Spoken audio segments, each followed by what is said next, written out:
Tonight, they felt wrong, too perfect, as if someone had scrubbed them before his eyes ever landed on the code. Maya's whisper wouldn't leave his head. Don't drink that, it's not just juice. He replayed her face in his memory, the steadiness of her stare, the weight in her small voice. She hadn't pleaded, hadn't begged him to believe her. She had spoken like a witness delivering fact. He had dismissed too many facts in his life, buried them under optimism, profit margins, and the soft lies people told him to keep him calm. He wasn't going to make that mistake again. A soft knock rattled the office door. He turned. It was Margot, the housekeeper, her silver hair tied back neatly. She carried a tray with tea, but her eyes studied him more closely than usual. "Couldn't sleep again, sir?" she asked. Cyrus gestured toward the monitors. "Too much on my mind." Her gaze followed his. The glowing green lines reflected off her glasses. She didn't understand the code, but she understood people. And tonight, she saw something different in him. "Maya unsettled you," she said matter-of-factly. He hesitated, then gave a short nod. "She noticed something I didn't, and that scares me more than I want to admit." Margot placed the tray down. Sometimes the eyes that have seen too much are the only ones that really see it all. Before he could reply, a soft squeak sounded from the hallway. He opened the door and found Maya standing there, clutching her old tablet like a shield. Her hoodie hood was up, casting her face in shadow. She looked past him, straight at the monitors. "You didn't drink it," she said quietly. "No," he admitted, "I didn't." She stepped inside, her sneakers scuffing against the rug.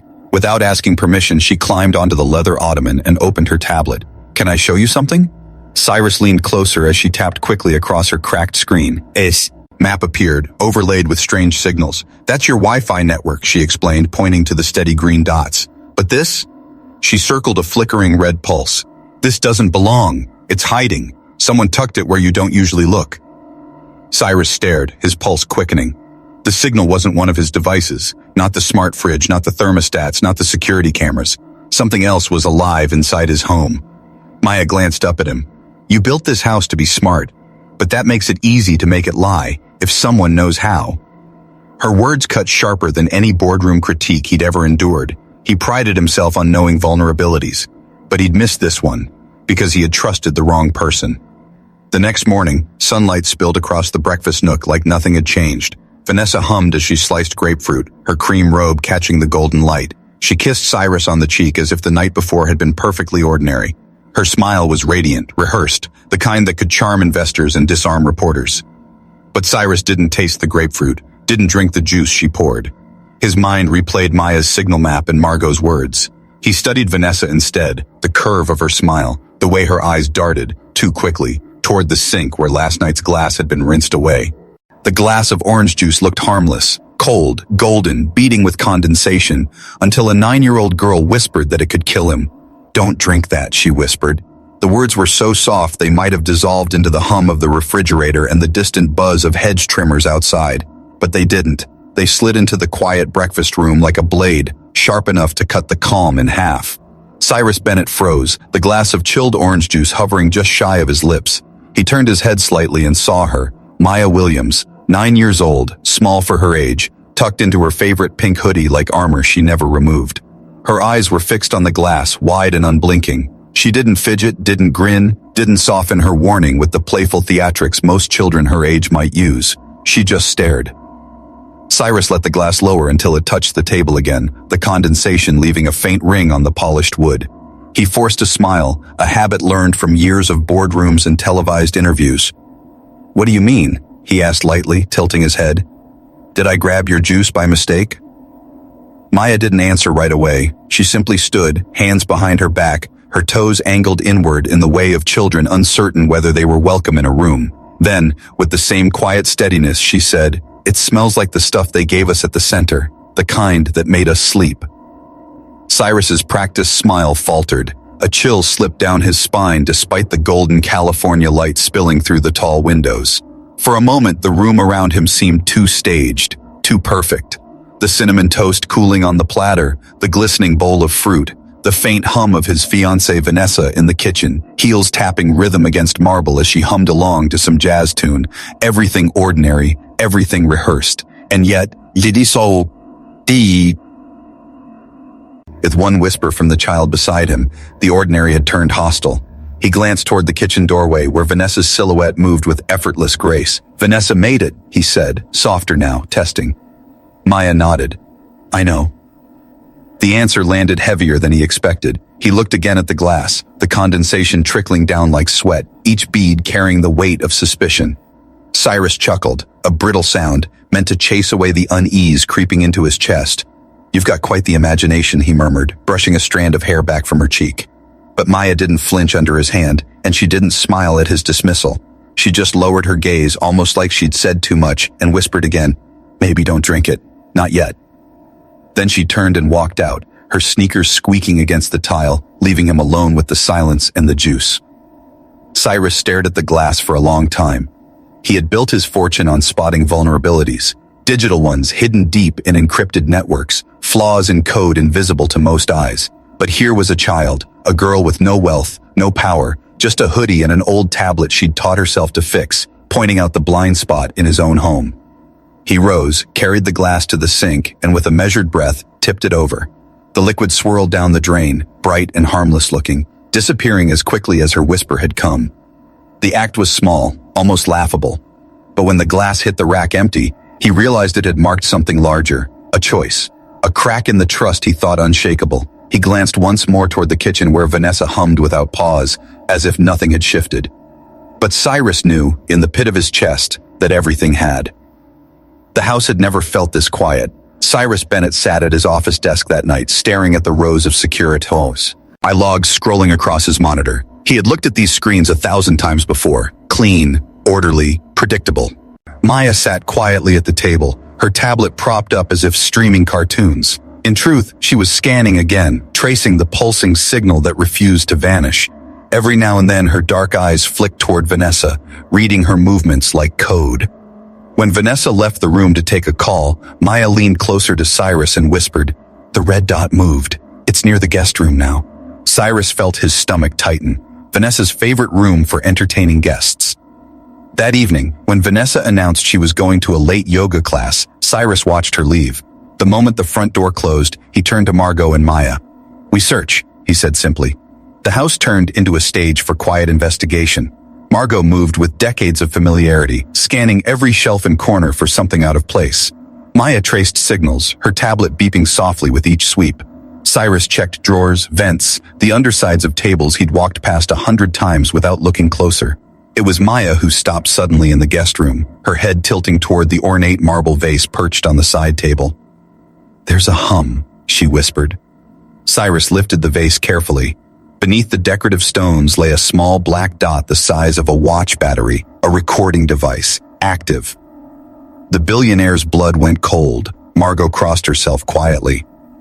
"How did I miss this?" Cyrus muttered, holding the bug between his fingers. "Because you trusted her," Maya said, her voice steady, almost sad. And in that moment, the billionaire understood what terrified him most. His billions had built him walls of glass, but this child, with nothing but instinct and old scars, was the only one keeping them from shattering. Night settled heavy over the Bennett estate, the kind of silence that doesn't soothe but presses against the walls like a warning.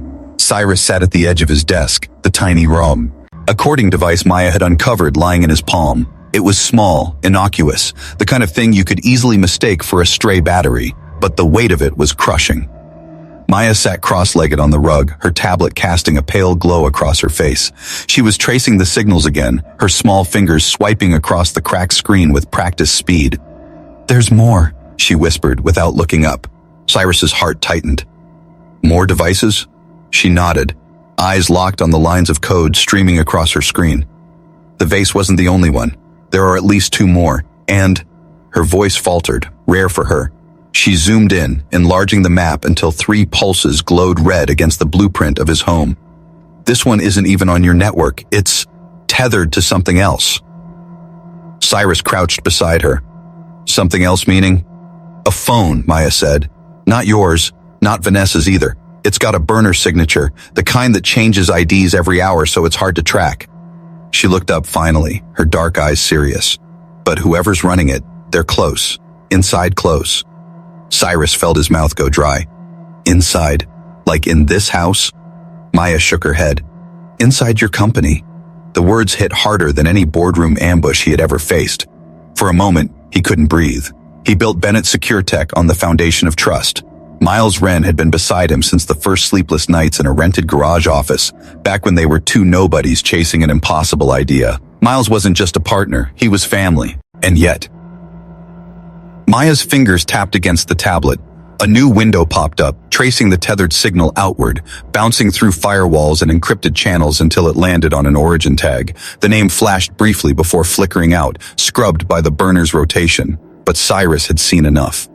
Miles Wren. For a long time, Cyrus said nothing. His hand tightened into a fist around the bug until the edges dug into his skin. He thought of every late-night whiskey poured with Miles, every laugh, every battle they had fought together against competitors, regulators, even Congress once. A friend who had been closer than his own blood, and now, possibly closer to his enemies. Behind him, Margot's voice cut the silence. I've cleaned this house for 30 years, she said softly, standing in the doorway. I've seen people come and go. I've seen masks slip when they thought no one was watching. But this? She looked at the device in his hand. This is different. Cyrus's jaw clenched. He's been in my home. Maya's voice was small but steady. They all have. Cyrus turned, his eyes dark. Then we don't wait for them to take more. We set the trap. Maya's brows lifted. Trap? He nodded, forcing calm into his voice. If they think I'm blind, then we use that. We give them something they can't resist, something traceable, a decoy. Maya leaned forward, her tablet hugged to her chest like a lifeline. The prototype. Cyrus's breath caught. You mean, not the real one, she interrupted quickly. A fake, but good enough to fool them, good enough to keep them busy. She glanced at Margot, then back at Cyrus. You want proof? We let them steal it, and when they do, we'll know who's reaching for it. The room was silent, except for the faint buzz of the monitors. Cyrus studied her, this small girl who had survived drug juice, foster homes, and broken promises. Her eyes didn't flinch. She had already lived in traps before. She knew how to make one. He exhaled slowly. You're 9 years old, he said softly, almost to himself. Old enough to know what danger smells like, she whispered. That night, long after Margot retired to her quarters, Cyrus and Maya worked side by side. He built the decoy folder, line by line, file by file, a mirror of the adaptive encryption prototype that could have changed the industry.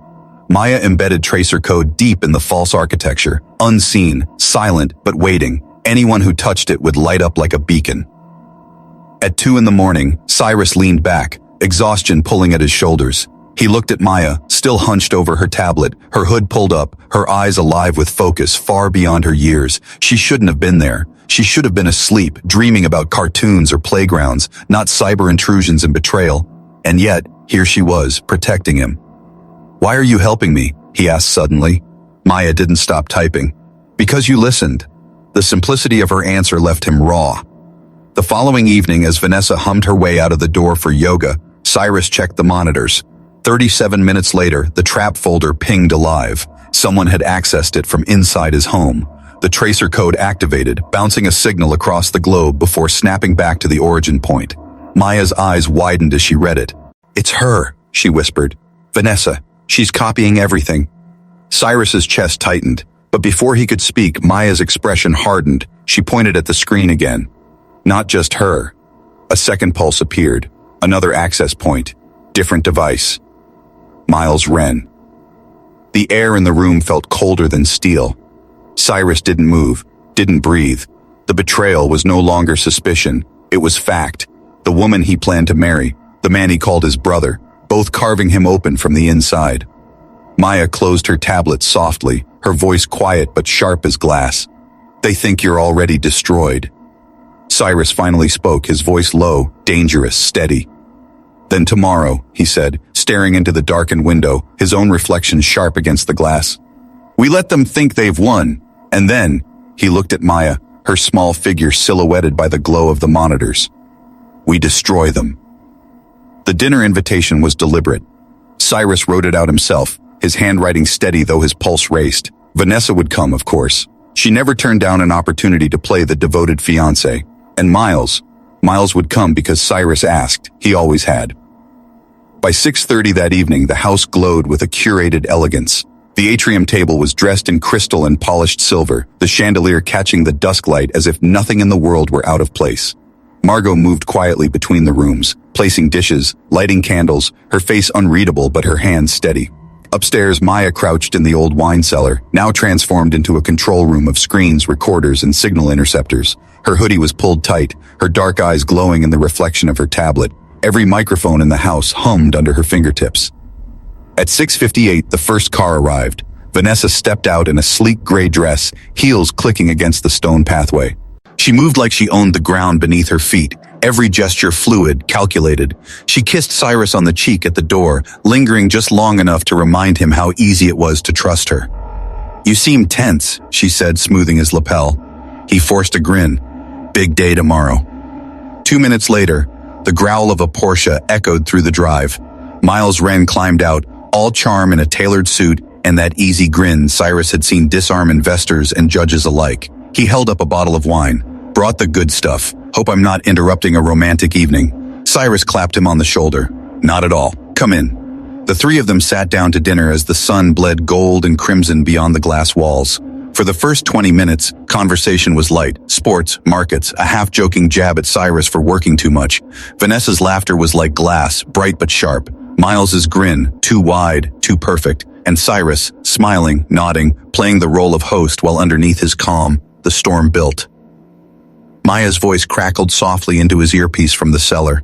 "They're both nervous," she whispered. "Vanessa keeps glancing at your study door. Miles tapped his foot 22 times in 3 minutes. That's his tell." Cyrus sipped his wine slowly. "I wanted to share something with you both," he said, his voice even, "about the prototype." Vanessa's smile froze just a fraction. "Oh, I've decided to fast-track the release," Cyrus continued, swirling his glass, "and rename it the Edward Cipher, after my father." Miles coughed into his napkin. "That's sudden. You didn't mention it to me." "I didn't decide until last night," Cyrus replied smoothly. He leaned back in his chair, his gaze steady on the two people who had spent weeks dismantling him from within. "I've been thinking a lot about legacy, about trust, about who stands beside me when it matters." The silence that followed was thick. Vanessa's fingers tightened around her wine glass. Miles's eyes flicked briefly toward her before darting back to Cyrus. "That's why," Cyrus said softly, "I've invited the FBI to audit every file, every channel, every device tied to this project." The room went still, a long, dangerous stillness. From the cellar, Maya whispered, "Got it." Both their heart rates just spiked. Vanessa set her glass down with a careful smile. "Cyrus, darling, isn't that a little dramatic? We're family here." Cyrus tilted his head. "Are we?" Miles shifted in his chair. "Maybe this isn't the time for—" "No," Cyrus cut in, his tone colder than steel. "This is the time." He rose from his seat and crossed to the study. Vanessa and Miles exchanged a quick glance before following. On the wall-mounted screen, Cyrus pressed a button, the room filled with video. The first clip, Vanessa in the guest room, carefully lifting the marble vase, sliding a USB stick into a hidden port, copying files. Time-stamped, crystal clear. The second clip, Miles at the Bennett Secure Tech offices, inserting a burner drive into Cyrus's personal terminal, his face calm, his hands steady. When the footage ended, the silence that followed was no longer comfortable. It was suffocating. Cyrus turned to them. His voice was steady, but his chest burned. "I trusted you, both of you, my life, my company, my home, and you used all of it as your playground." Vanessa's mask cracked first. Her smile dissolved into something sharper, colder. "You think you've cornered me?" she hissed. Her voice was lower now, stripped of sugar. "You've barely scratched the surface." Cyrus's gaze didn't waver. "You're finished." From behind them, the study doors opened. 2 plainclothes agents entered, badges raised. "Vanessa Quinn, Miles Wren, you are under investigation for conspiracy, fraud, and violation of federal cybersecurity laws." Vanessa's face paled, but she didn't resist as they clasped her wrists in steel. Miles muttered something under his breath, his grin finally gone, his shoulders sagging. Maya slipped silently into the study then, standing at Cyrus's side. Vanessa's eyes widened as they landed on the girl. "It was you," she spat. Maya didn't flinch. "You should have been more careful where you put your microphones." For the first time, Vanessa's composure broke completely. Her fury filled the room as the agents led her away. Miles followed, his silence heavier than her rage. When the door closed behind them, Cyrus finally exhaled. His knees felt weak, his chest hollow. He looked down at Maya, who stared back with steady, unblinking eyes. "You saved me," he said softly. Maya shook her head. "You saved yourself. I just told the truth." Cyrus sank into his chair, his hands trembling slightly as he steepled them under his chin. He had thought the hardest part was over, but deep down, in the pit of his chest, he knew this was only the beginning. And Maya, standing there in her pink hoodie like a sentinel, seemed to know it too. The house was too quiet the morning after Vanessa and Miles were taken away. No humming in the kitchen, no clicking heels across polished marble. No easy grin from a lifelong friend. For the first time in months, Cyrus Bennett could hear his own breath inside his own home. He stood at his office window, a half-drunk cup of black coffee cooling in his hand. The early light glared against the glass towers of Palo Alto, painting them in sterile gold. On the desk behind him, 3 sealed evidence bags lay in a row, devices recovered from the search of Vanessa's things. Each one hummed faintly with secrets, though the FBI had already seized their contents. But Cyrus knew better now. Secrets had layers, and Vanessa never played without backups. A knock at the door interrupted his thoughts. Margot entered, her steps measured, her face solemn. She placed a leather folder on his desk. "From Agent Jensen," she said. Cyrus flipped it open. Inside were printouts, financial records, and email fragments. Each one told the same story: rerouted donations, offshore accounts, a shell company operating under his foundation's name, his signature forged in elegant strokes, his reputation weaponized. At the bottom of the stack, one line made his blood run cold: authorized by Evelyn Sloan. He stared at the name for a long moment, the woman's smile flashing through his memory. Evelyn Sloan, board member, confidant, the one who had overseen his education fund for 20 years. He had trusted her with the scholarships for veterans, the community programs for underprivileged kids, the heart of his foundation. And she had been funneling money into Vanessa's network all along. The door creaked. Maya slipped in, hood pulled tight, her tablet tucked under her arm. "You found something," she said quietly, her gaze darting to the folder. Cyrus rubbed his temple. "I found rot." She crossed the room and sat on the ottoman across from him, folding her legs. Vanessa wasn't working alone. He looked at her. "How do you know?" Maya shrugged, slightly. "Because people like her never do. They need helpers, shadows. They're the ones who look ordinary, who smile too much." Her voice lowered. "You stop looking at them, and that's when they take everything." Cyrus felt the weight of her words. She spoke from scars he couldn't see but could feel in the way she carried herself. The foster system had taught her that evil rarely shouted. It whispered, smiling all the while. That afternoon, he convened the board at headquarters. The glass tower gleamed as if nothing had changed, but Cyrus entered the boardroom like a man walking into enemy territory. 12 members sat waiting, their suits crisp, their eyes watchful. He carried the leather binder under his arm. No speeches, no preamble. He laid the forged documents on the polished mahogany table and slid them forward. "These," he said, his voice calm but taut, "are signatures authorizing the diversion of $48 million from our education fund, straight into a Cayman account owned by a shell tied to Miles Wren and Vanessa Quinn." The room erupted in murmurs. Evelyn Sloan, seated halfway down, went pale. Cyrus's gaze locked on her. "Those are your signatures, Evelyn." She swallowed, her scarf trembling around her neck. "That's impossible. I've been loyal to this foundation for—" Before she could finish, he pressed a button. A recording filled the room. Vanessa's voice, smooth, cutting. "We'll use Evelyn for the authorizations. She owes me. Harvey too. They won't ask questions. Cyrus is too distracted with philanthropy and press interviews." "Server farm's 2 miles out," he said without greeting. "Looks like an ordinary data center, but it's fortified. Guards, surveillance, fallback generators. And if Winslow's really in there, he's running defense." "Vanessa too?" Cyrus asked. Jensen nodded once. "Intel says she's inside. They've been moving files for the last 48 hours. This is the vault, every piece of blackmail she's been building. Politicians, CEOs, judges, half the city's elite. She's not just trying to ruin you, Bennett. She's trying to own the narrative." Maya's voice was barely a whisper. "Then we take it away from her." The drive to the compound was tense, the road lined with pines that seemed to bend inward like sentinels. The facility itself rose out of the darkness like a bunker, concrete walls, a razor fence, the low hum of generators bleeding into the night. From the outside, it looked lifeless, but inside, secrets pulsed like a second heart. They entered through a side dock, Jensen's team neutralizing the first wave of guards with quiet efficiency. The corridors beyond were lined with humming servers, green and blue lights blinking like watchful eyes. Maya walked between them with her hoodie up, her small figure dwarfed by the towering machines. At the center of the labyrinth stood a reinforced room marked authorized personnel only. Jensen keyed in the passcode they'd scraped from Vanessa's files. The lock hissed, and the door slid open. Vanessa stood inside, immaculate as ever in a tailored gray suit, her hair pulled back, her eyes calm. At her side, half-shadowed, was Garrett Winslow, tall, broad, expressionless, his presence radiating quiet threat. "Well," Vanessa said, her lips curving into a slow, icy smile. "The prodigal billionaire arrives, and the child who whispers." Her eyes slid toward Maya. "I should have known you'd be trouble." Cyrus stepped forward, his voice steady. "It's over, Vanessa. The FBI has everything. The insurance drive you hid, it's already being uploaded as we speak." Her smile didn't falter.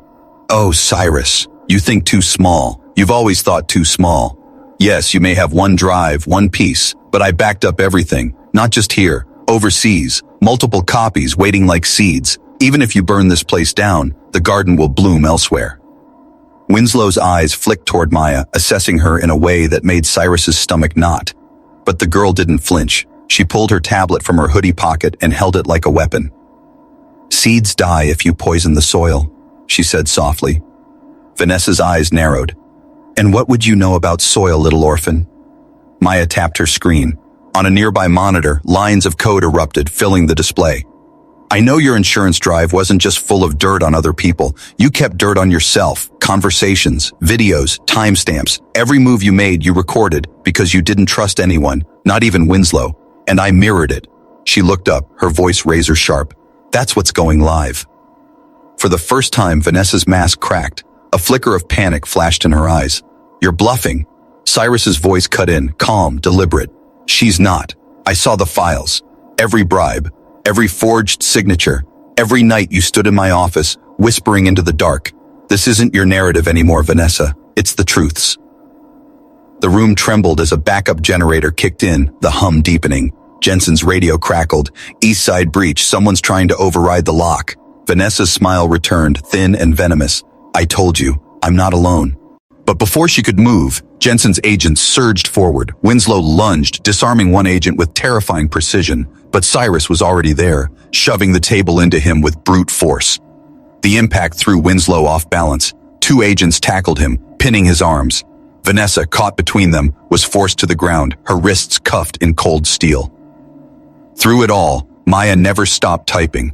The upload bar on her tablet crept higher, second by second, until at last it glowed green. Complete. "It's done," she whispered. Her voice was steady, but her eyes glistened with something deeper. Vanessa twisted against her cuffs, fury radiating off her.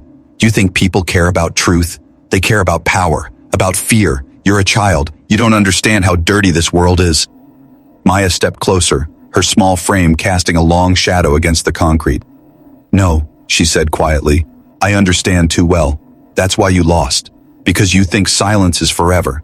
But sometimes," her eyes burned as she stared down at Vanessa, "justice is just a whisper someone finally listened to."